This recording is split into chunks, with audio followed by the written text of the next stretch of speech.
Hello students, welcome back to Shubham lecturer channel. तो student, इस समय हम 12th फिजिक्स के चैप्टर 1 वैद्युत आवेश तथा क्षेत्र को पढ़ रहे हैं, जिसमें मैंने आपको कई वीडियो प्रोवाइड करवाया। इस वीडियो में हमारा टॉपिक है वैद्युत फ्लक्स, यानी कि इस वीडियो में हम पढ़ेंगे कि वैद्युत फ्लक्स क्या होता है, व्हाट इज इलेक्ट्रिक फ्लक्स। क्या क्या चीज़ें हम इस वीडियो में पढ़ने वाले हैं, देखिए। वैद्युत फ्लक्स की परिभाषा, चित्र, सूत्र, मात्रक और विमा। और ये भी पढ़ेंगे कि वैद्युत फ्लक्स किस प्रकार की राशि है, यानी कि वैद्युत फ्लक्स के बारे में पूरी जानकारी आपको इस वीडियो में प्रोवाइड करवाई जाएगी। तो वीडियो को आपको लास्ट तक देखना है, ठीक है। इससे पहले जो मैंने टॉपिक आपको पढ़ाए हैं उनको भी आप लोग जाकर देख सकते हैं। तो देखिए, वैद्युत फ्लक्स की सबसे पहले हम पढ़ेंगे परिभाषा।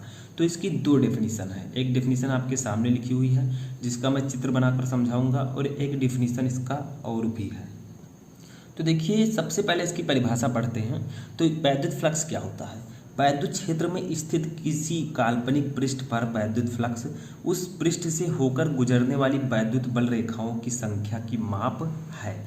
यानी कि वैद्युत बल रेखाओं की संख्या की माप को हम वैद्युत फ्लक्स कहते हैं, ठीक है। अब देखिए, एक वैद्युत क्षेत्र है।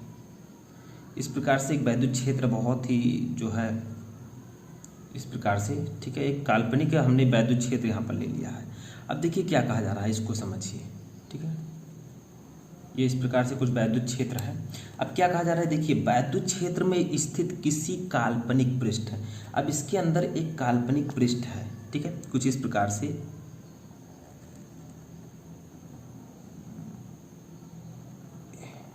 इस प्रकार से, ठीक है, एक काल्पनिक पृष्ठ हम ले लेते हैं। तो देखिए, वैद्युत क्षेत्र में स्थित किसी काल्पनिक पृष्ठ। अब ये वैद्युत क्षेत्र है, इसमें एक काल्पनिक पृष्ठ स्थित है, ठीक है। अब इससे गुजरने वाली, यानी कि इस काल्पनिक पृष्ठ से गुजरने वाली जो बल रेखाएं होंगी, जैसे मान लीजिए ये गुजर रही है रेखा, ये गुजर रही है, ठीक है, ये गुजर रही है। तो कई रेखाएं, वैद्युत बल रेखाएं इस पृष्ठ से होकर गुजरती हैं। इन्हीं वैद्युत बल रेखाओं की जो संख्या होती है उसी को हम कहते हैं वैद्युत फ्लक्स। इसकी दिशा कुछ इस प्रकार से होगी, ठीक है। तो जिस प्रकार से बना है सेम इसी प्रकार से नहीं, ये आपका जो है इस तरह होगा, ठीक है, थोड़ा। तो जो आपको क्या कहा गया है कि वैद्युत क्षेत्र में स्थित, तो देखिए, एक वैद्युत क्षेत्र है जिसमें एक काल्पनिक पृष्ठ स्थित है, ठीक है। स्थित पृष्ठ पर वैद्युत फ्लक्स उस पृष्ठ से होकर गुजरने वाली वैद्युत बल रेखाओं की संख्या की माप है, ठीक है। यानी कि इस पृष्ठ से होकर गुजरने वाली जितनी वैद्युत बल रेखाएं होंगी उन्हीं की संख्या को हम कहते हैं वैद्युत फ्लक्स, ठीक है। तो वैद्युत क्षेत्र में किसी काल्पनिक पृष्ठ से होकर गुजरने वाली वैद्युत बल रेखाओं की संख्या की माप को हम वैद्युत फ्लक्स कहते हैं, ठीक है। बहुत ही सिंपल है, क्योंकि वैद्युत क्षेत्र हमने बना दिया, इसमें एक पृष्ठ बना दिया। अब जितनी वैद्युत बल रेखाएं इसमें से गुजरेंगी उसे ही हम वैद्युत फ्लक्स कहेंगे, ठीक है। कोई दिक्कत, कुछ भी दिक्कत नहीं है, ठीक है। अब देखिए, यहाँ पर हमें क्या करना है। अब जैसे ये पूरा पृष्ठ है, पूरे पृष्ठ से कितनी वैद्युत बल रेखाएं गुजरती हैं, ठीक है। इसको निकालने से अच्छा हमें क्या करना होगा, यहाँ पर एक छोटा सा अवयव ले लेना है। इस पृष्ठ का एक छोटा सा अवयव हमने ले लिया है जिसका नाम है DA, ठीक है। DA का मतलब बहुत ही छोटा सा क्षेत्रफल हमने इस पृष्ठ का ले लिया है, ठीक है। अब मान लीजिए ये जो DA है, ठीक है, इसका जो क्षेत्रफल वेक्टर है इस DA का, वो कुछ इस प्रकार से होगा, देखिए, इस प्रकार से, ठीक है। और जो इसकी वैद्युत क्षेत्र की तीव्रता होगी वो कुछ इस प्रकार से होगी, ठीक है। DA और वैद्युत क्षेत्र की तीव्रता, तो देखिए, ये हो जाएगा आपका DA वेक्टर और ये हो जाएगा आपका E वेक्टर, यानी कि E क्या है, वैद्युत क्षेत्र की तीव्रता है, ठीक है। तो देखिए, अब हमें करना क्या है, यहाँ पर हमें सबसे पहले जान लेना है कि ये किस प्रकार की राशि है। तो वैद्युत फ्लक्स जो है, वैद्युत फ्लक्स, ये आपका जो है ये अदिश राशि है, ठीक है। वैद्युत फ्लक्स जो है ये अदिश राशि है। अदिश यानी कि इसकी दिशा नहीं होती, ठीक है, राशि है। अब देखिए, इसको समझने से पहले इसका एक डेफिनेशन और हमें समझना है। यहाँ पर हमें लिखना है माना पृष्ठ अवयव, ठीक है, माना पृष्ठ अवयव। जो हमने पृष्ठ अवयव लिया है, देखिए, इस पृष्ठ में एक छोटा सा अवयव लिया है, उसका नाम हमने रखा है DA, ठीक है। तो माना पृष्ठ अवयव DA, ठीक है। DA की स्थिति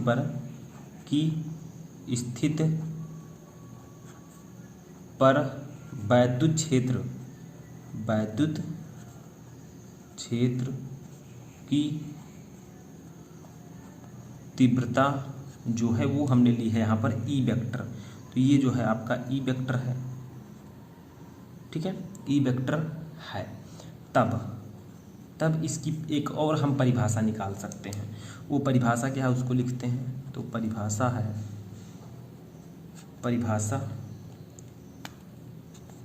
ठीक है। तो परिभाषा आपका हो जाएगा स्केलर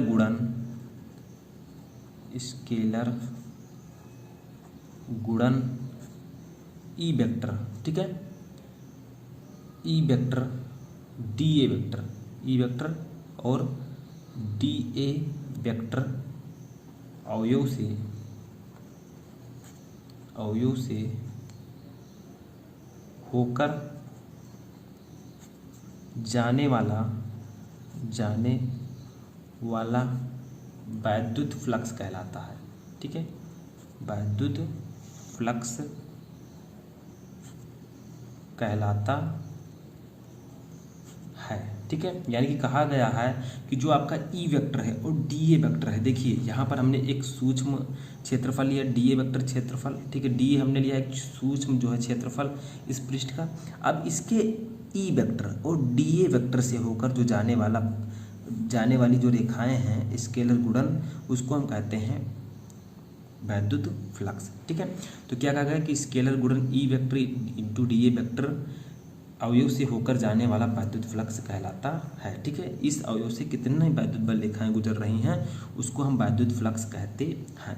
अब देखिए हमने छोटा सा अवयव लिया है, पूरे पृष्ठ के लिए अगर आपको अवयव निकालना है तो कैसे निकालेंगे, तो इसका फार्मूला हम जान लेते हैं। तो देखिए वैद्युत फ्लक्स को हम डिनोट करते हैं फाई ई से, ठीक है। फाई ई इक्वल टू होगा आपका इंटीग्रेशन यानी कि समाकलन ए, ठीक है, यानी कि इस क्षेत्रफल का समाकलन। देखिए हम पूरे क्षेत्रफल का हमने नहीं निकाला है, ठीक है, सिर्फ डी ए का हमने निकाला है।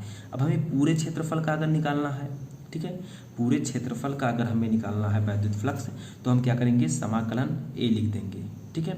अब देखिए ई वेक्टर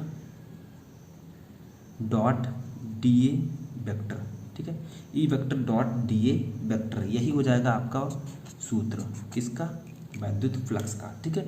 तो phi E equal to integration A E vector dot D A vector, यानी कि क्या कहा गया है कि पूरे क्षेत्रफल के लिए ये आपका वैद्युत फ्लक्स हो जाएगा, ठीक है। जब हम इन E vector dot D A vector का समाकलन करेंगे तो ये पूरा जो आपका क्षेत्रफल है इसके लिए वैद्युत फ्लक्स का मान आ जाएगा, ठीक है। तो यही है वैद्युत फ्लक्स की परिभाषा कि स्केलर गुणन ई vector dot D A vector अवयव से होकर जाने वाला वैद्युत फ्लक्स कहलाता है। तो देखिए phi E equal to integration A यानी कि क्षेत्रफल का हमने इंटीग्रेशन लिया है E vector dot D A vector, ठीक है, ये आपका हो जाएगा फार्मूला। अब यहाँ पर अगर हम बात करें तो ये आपका जो इंटीग्रेशन ए है वो क्या है, तो वो है संपूर्ण पृष्ठ के लिए, संपूर्ण पृष्ठ के लिए पृष्ठ समाकल, ठीक है, पृष्ठ समाकल। तो ये जो है आपका संपूर्ण पृष्ठ के लिए है। यहाँ पर जो हमने लिखा है ये संपूर्ण पृष्ठ के लिए आपका पृष्ठ समाकल है, ठीक है। अब इसके बाद में हमें क्या जानना है, इसके बाद में हमें समझना है कि इसका मात्रक क्या होता है और इसकी विमा क्या होती है।